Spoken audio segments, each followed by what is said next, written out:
Hola, muy buenas a todos. Soy Gung of the Comics y hoy os traigo curiosidades sobre el capítulo de One Piece 1154.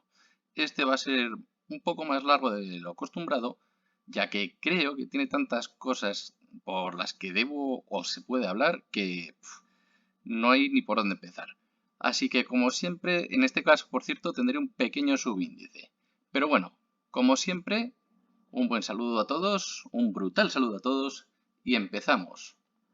¿Con qué? Pues como siempre con el índice. Vamos a hablar un poco de la portada. A mí hay algo que me ha interesado hoy. Vamos a hablar un poco sobre Loki y Harald II.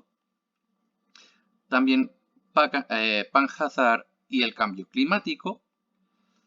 Water 7 y Elbaf. Shebek y Teach. Y, como dije, portada, vamos a empezar. Parece que es una tontería, pero aquí dice el joven Oni Yamato y su peregrinación por el templo, volumen 38. Y aquí Ochoku, sino que o Ocho me parece que se llama, dice algo así como, por favor, presentar tus respetos a la tumba del héroe nacido en el West Blue y criado en Ringo. Bien, a mí se me ocurren dos perfiles. Y son, por un lado, Yasuke, que es este samurái que ves aquí, vino, si no me equivoco, de Senegal o de algún país africano y estuvo a las órdenes de Oda Nobunaga.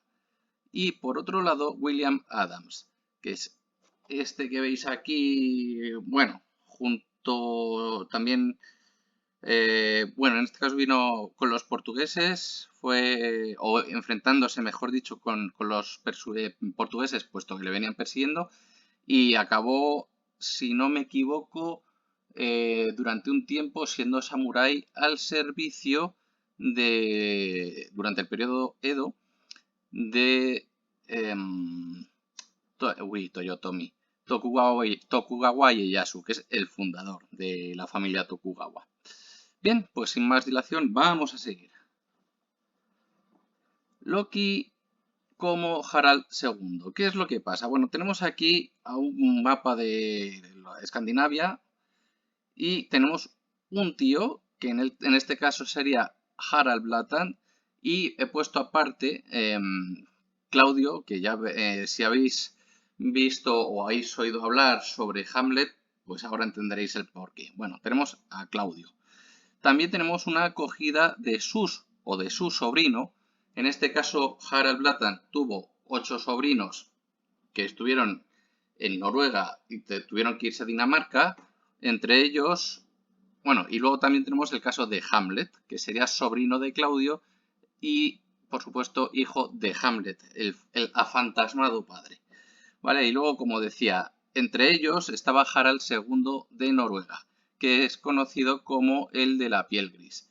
Bien, pues aquí tenemos esta tira de viñetas en la que el tío, obviamente no es que se porte muy bien, como es el caso de Harald Blatan, y que se parece más a Claudio en este caso, ya que, para aquellos que no lo sepan, Claudio es aquel que se casa con su madre y mata a su padre, siendo el tío de Hamlet hijo, y bueno, pues obviamente mucho aprecio no es que le tuviese.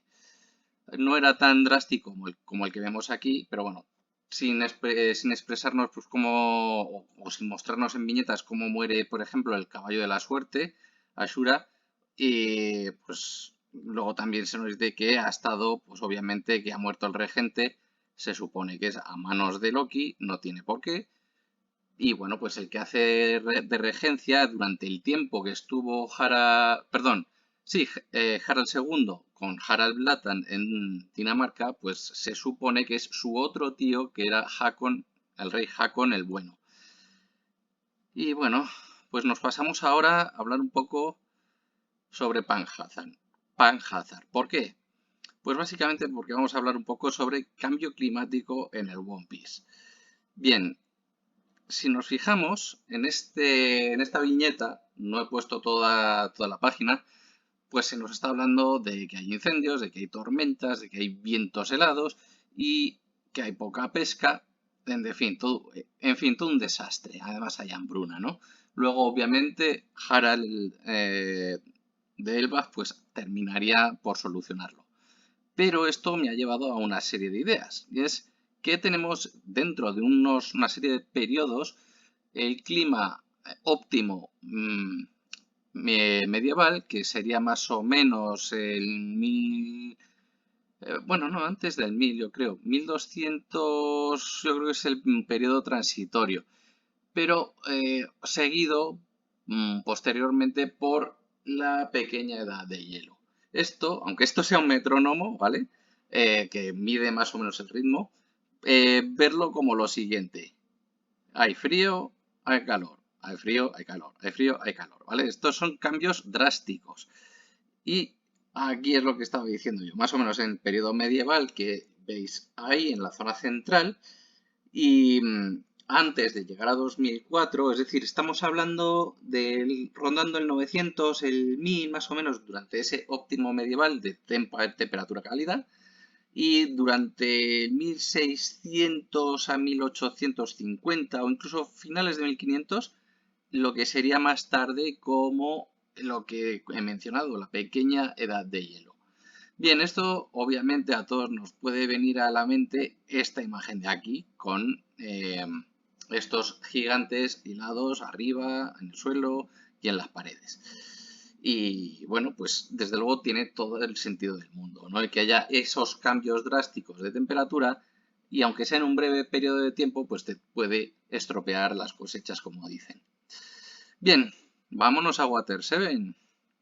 Y es la importancia, o a lo mejor no tanta, pero desde luego sí el caso de Galeila y Galeira.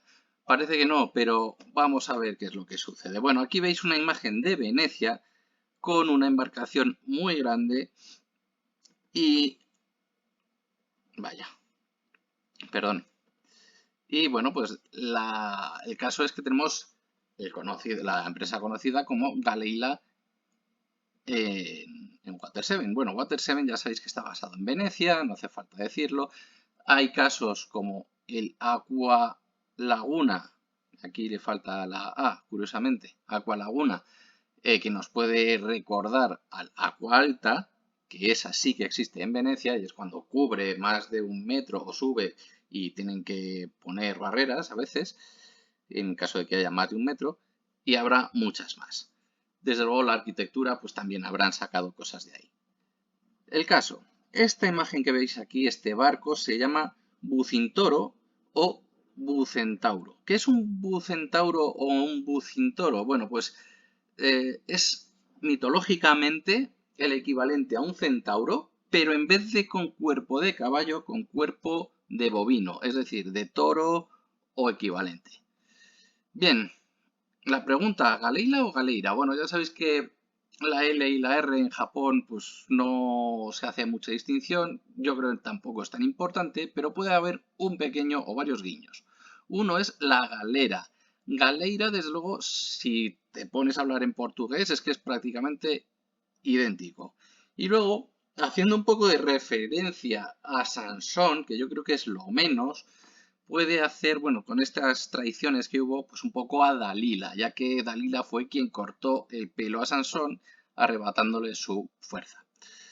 Bien, vamos a hablar un poco de esta nave, de esta embarcación. Tenía 34,7 metros de eslora, 7,2 de manga, que es el equivalente de lado a lado en vez de punta, o sea, de popa a proa. Bueno, pues el largo o de popa a proa sería la eslora y el ancho es la manga, ¿no? Que es, como digo, 34,7 por un lado y 7,2 por otro. El caso, tenía 42 remos, no es una embarcación pequeñita, y 161, o sea, 168 remeros. Pero ¿qué es lo que pasa? Que había dos plantas. Entonces, la gente como el Dux, que es como una especie de rey de la zona, o el duque, mejor dicho, ya que Dux es lo que significa, duque, de Venecia, pues hacía en el periodo de festivo llamada sensa, lo que sería el tirar un anillo como promesa de matrimonio con el mar. No es el único sitio donde se hace, pero desde luego es una ceremonia que si no me equivoco se está intentando volver a restaurar.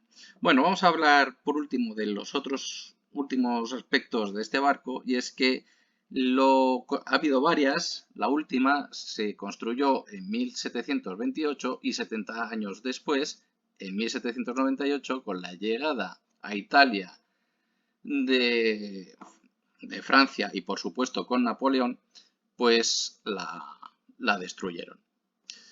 Bien, aquí tenemos la referencia que han hecho a la compañía del Gran Martillo o de los guerreros gigantes con martillo, en fin, una especie de referencia y desde luego si necesitamos generar una embarcación o embarcaciones en general, pues tendremos armadores, que son aquellos que se ocupan de este trabajo.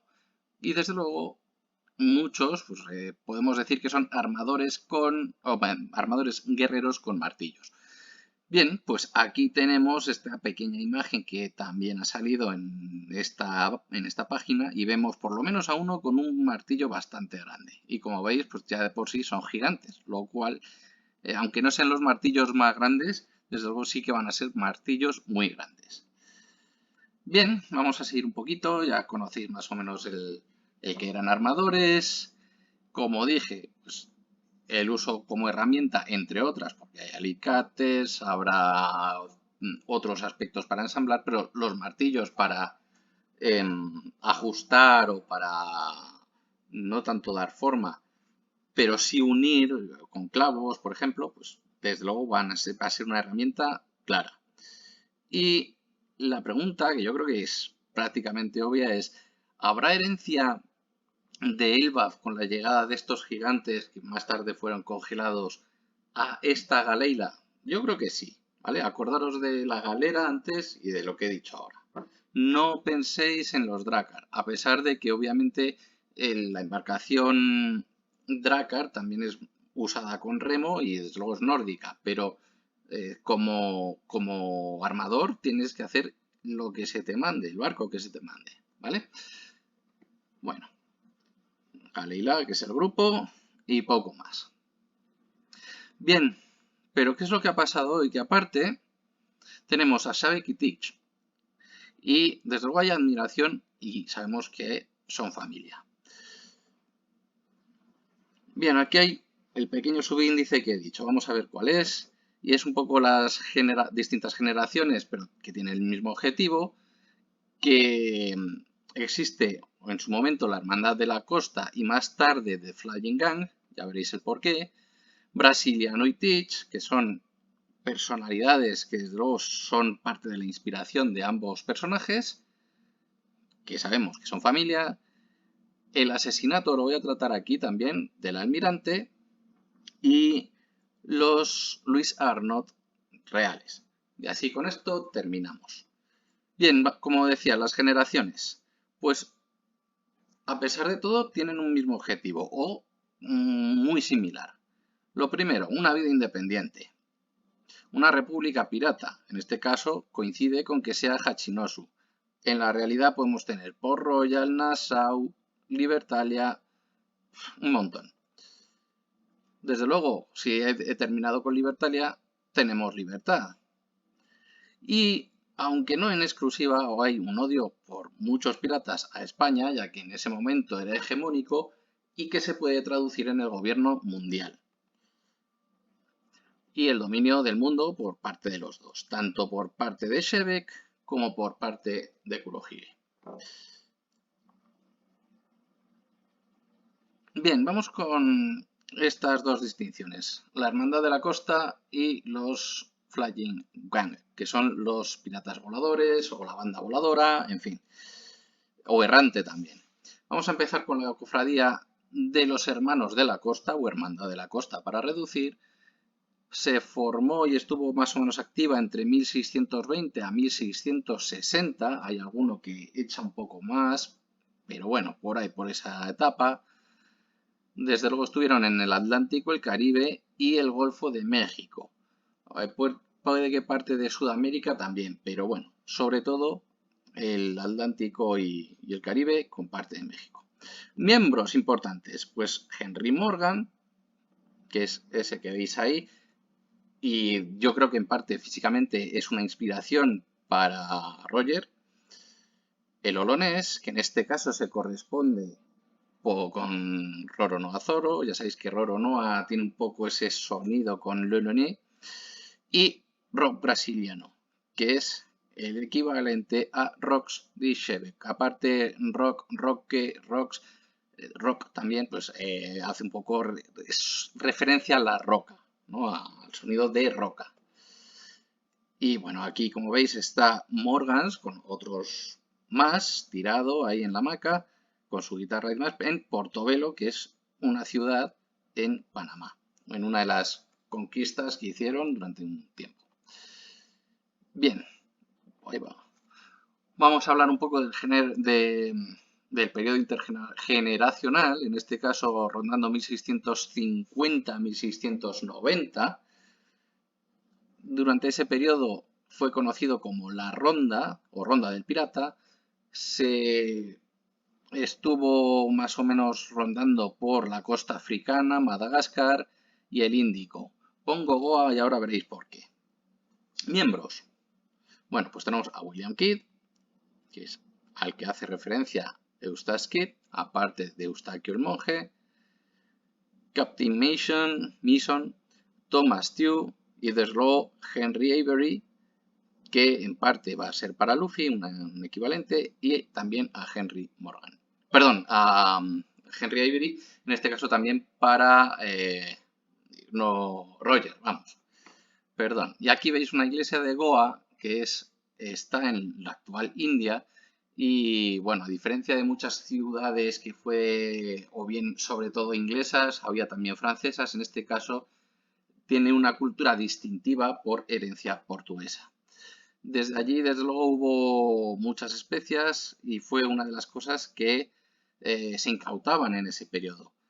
Y deciros que Kidd, junto con otros como puede ser Mason y Tew, lo que hicieron fue una captura de un equivalente al tesoro español, o sea, una embarcación del tesoro español, pero en este caso indio, y haciéndolo más o menos por la zona de Ormuz, en la zona más próxima a Persia, ¿vale? Muy cerca del Mar Rojo. Pues eso es. Bien, ahora vamos a terminar un poco con lo que nos queda, que son The Flying Gun. Duración, pues aproximadamente de 1690 a 1724. Alcance aquí ya empieza a ser global, ya han hecho un poco la ronda, ya han empezado también a seguir por el Atlántico, el Caribe y demás. Y bueno, pues las Azores y ya está. Incluso también estaban llegando por la zona de Sulu y demás. Aquí está en la zona del Índico tirando hacia el Pacífico. Pues sí, ya era prácticamente global. Miembros importantes. Bueno, pues tenemos a Henry Avery, que seguía todavía ejerciendo de pirata. Tenemos también a Calico Jack Rackham. Y esto es una inspiración por la tripulación, no tanto por él, para Anne Bonny y para Nami. En este caso, Nami por el color de pelo y Anne Bonny por herencia. Bonny, ya que Anne Bonny era posteriormente la mujer de Calico Jack. También tenemos a Nico Robin por otra compañera que es Mary Read. Y obviamente a Calico Jack, que es el equivalente, en este caso, a Luffy. Pero tenemos más. Tenemos a Barba Negra, que obviamente es fundamental en el tema de hoy. Y otro que es Ned Low o Lu. ¿Y a quién ha dado? Bueno, pues aunque parezca mentira y que se escriba con A en vez de con O, también a Low. ¿Vale? A Trafalgar y Waterloo. Bueno, habrá más, pero no quiero ser muy plasta. Brasiliano y Teach. Bueno, pues vamos a ver un poco cómo eran cada uno. Espera. Perdón, otra vez. En cuanto a... Jolín. En cuanto a brasiliano, tenemos que era muy borracho, bebía mucho, era bruto y cruel, ya no solamente con el caso de otras tripulaciones, sino que aparte dentro de su tripulación también. Hacía un montón de torturas, quemaba gente, mutilaba, hacía un montón de barbaridades, ¿vale? O sea que quedaros con estas dos cosas. Es previamente corsario por parte holandés durante el tiempo en el que tuvieron ligero dominio en Brasil. De ahí lo de brasiliano, brasileño, ¿vale? Y bueno, pues se desconoce si hubo algún asesinato, algún almirante, y formaba parte de la Hermandad de la Costa. Y es curioso porque aunque no se sabe bien el nombre, se dice que pudo llamarse Gerritsun, ¿vale? Algo parecido a Gerardson, porque Gerrit parece ser que comparte el mismo significado que Gerard o Gerard, o en fin, pues eso es. Vamos con Barba Negra. Era una persona astuta, desde luego, muy oportunista. Estuvo por el Caribe, pero también por la zona de Norteamérica. Era un flying gun. Fue discípulo en este caso de Benjamin Hornigold, lo cual, aunque parezca una tontería, Hornigold yo lo asocio con Gold Roger por la terminación, pero bueno, en este caso sería cruzada. Y el tutor, o él fue tutor, por así decirlo, como tutor de Stede Bonnet. Es decir, un discípulo que, aunque estuvo en el ejército de tierra, cuando se metió a navegar, la verdad es que era muy malo, su propia tripulación se rebeló, él le ayudó cuando hizo una captura y bueno, posteriormente le donó el barco y le fue enseñando poco a poco. Y bueno, el caso es que vamos a hablar un poco de que son familia y bueno, hay casos como que hay piratas que han tenido familia, son pocos, la verdad es que muchas veces cuando se han hecho a la mar, pues o sea, hay casos de abandono, casi todos. Ha habido inicios en la pobreza, aquí se ve que sí que se da, es algo que se ve, y luego que hay casos de padres desconocidos. Pues por ejemplo, Ned Law, que es la base para Trafalgar y Waterloo, pues no se sabe todavía quiénes fueron sus padres, fue carterista, tuvo una muy mala vida, también fue padre en este caso de una niña, pero luego creo que la primera se le murió cuando tuvo un segundo embarazo con su mujer, resulta que perdió la vida en el embarazo y bueno, pues ya a partir de ahí con la vida rota, pues se hizo a la mar. Obviamente, luego tenemos también a Rock brasiliano, que es este de aquí. Es holandés, de muy pequeño fue a Brasil y enseguida pues empezó pues primero con algún trabajo legal, pero enseguida se hizo también a la mar. Y bueno, pues Barba Negra. Otro al que también se le desconocen los padres, él era nacido en Bristol. Empezó bastante pobre también. Yo creo que es una de las bases para John Longsilver, o Long Silver el Largo. Y bueno, pues deciros que otro padre fue el propio Morgan, Henry Morgan, ¿vale? Pero bueno, ahí tenéis un poco de todo. Y ya que seguimos con la familia, pues vamos a ver un poco más, ¿no? Hablando, en este caso, haciendo una referencia a Ace y Roger, pues tenemos que la única opción que nos queda por el tema del apellido es que sea un paralelismo a esta familia de aquí, es decir, Ace y Roger, ya que la adopción del apellido, pues es lo que tiene. D-Teach, desde luego, es el que tiene Edward Teach, que es el Barba Negra original, y el actual Kurohige, ya que el nombre es Marshall, como apellido. Y luego, en este caso yo entiendo que es de la madre, porque Shebeck yo entiendo que es el propio apellido del padre, ¿no? Ahora bien, tenemos una adopción por parte de Kurohige a pesar de la admiración hacia su padre. Lo que no sé, y esto es lo que me lleva a este interrogante, es si realmente desconoce la relación de parentesco. Es decir, Nos han presentado que es el padre, Rock de Shebek, de Kurohige, pero Kurohige, a pesar de la admiración, sabe que él es su padre. Es decir, se daría el caso contrario de conocer, por ejemplo, Ace, quién es su padre, pero no tener admiración, y en este caso tener admiración Kurohige hacia Shebek, pero no saber que es el padre. Bueno, pues ahí lo dejo. Bien, ya para terminar un poco con otro tipo de familia, ya sabemos cuál era el pensamiento de Shirohige, y es que ha sido padre adoptivo de muchos, pero por un lado es del hijo de su capitán, es decir, admitiendo a la tripulación a Kurohige, y por otro lado de su mayor oponente, en este caso del segundo, que era Ace. Y bueno, pues aquí tenéis la otra relación familiar que comentaba. Bien, vamos a hablar un poco. Tenemos también a los 56 años del momento en el que están hablando aquí, y se da el caso del Levely y el asesinato. Bien, pues vamos a hablar de este asesinato. ¿En quién puede hacer referencia? Bien, han pasado 8 años de ese momento, estamos entonces a 48 años vista de la actualidad, y se nos dice que Shebek pues es conocido por haber matado a un almirante cuando hace 56 años estuvo al mismo tiempo Harald por allí. Y bueno, el caso es que pudo escapar con éxito.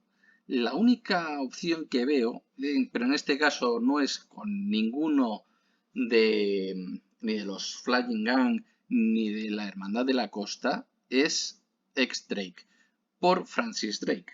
Francis Drake no sé si habrá tenido algún asesinato a un almirante, pero desde luego sí que ha tenido un opositor bastante claro. Puede ser María Sidonia, pero vamos, tuvo desde luego un almirante que sí, español en este caso, sí que le estuvo persiguiendo, y es la única opción que yo veo, a pesar del desconocimiento de otros posibles que puedan haber sido otra inspiración. Y para terminar, vamos a hablar de los Arnet reales. Bien, por un lado tenemos, rondando los años 1600 y pico, cuando estaban la Hermandad de la Costa, a Alexander Olivier Exquemelin, que escribe Los Piratas de las Américas. Aquí tenéis bien el libro. Y por otro lado, Daniel Dafoe, que para aquellos que no lo sepan, también ha sido inspiración por haber sido abandonado o haberle hecho marooning, que también se llama en inglés. Escribió Historia General de los Piratas y, bueno, fue inspiración para Robinson Crusoe. Y bueno, pues aquí tenéis las dos referencias que, pudiendo hacerlo con otras personalidades, veis de fondo que se ve bien claro el Bragman, pues yo creo que es eso, la inspiración de ese libro. Y bien, ya estoy terminando. Si te ha gustado, a pesar de haber sido un poco más largo que otras veces, dale a like, suscríbete y dale a la campanita. Muchas gracias, un brutal saludo y hasta otra.